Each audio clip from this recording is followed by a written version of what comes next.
বাবা, হ্যাঁ? তুমি এখানে আর কয়দিন থাকবা? আরে কয়দিন থাকবো মানে কি, এর ব্যবস্থা না করে তো আর যাওয়া যাবে না। ব্যবস্থা হোক, তারপরে যাওয়া যাবে না।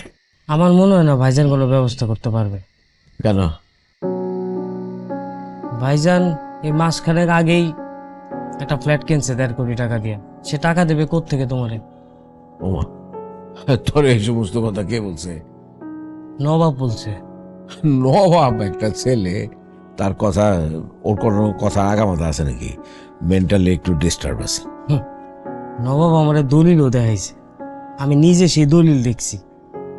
সে একটা ফ্ল্যাট কিনছে 1.5 কোটি টাকা দিয়ে মাসখানেক আগে। সে কেমনে তোমারে টাকা দেবে? সে তোমারেও এইসব ভুলাই মুলাই রাখতেছে। সরাসরি তার সাথে কথা বলো, সে দিতে পারলে দেবে, না দিলে নাই। রত্না, ও কি বলে এসব?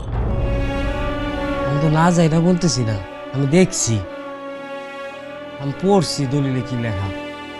নবাব একটা বলদা ছেলে, কিন্তু ওই ড্রয়ারের মধ্যে জিনিস পাই আমার দেখাইছে। আচ্ছা ঠিক আছে, আমি শহীদের সাথে কথা বলবো।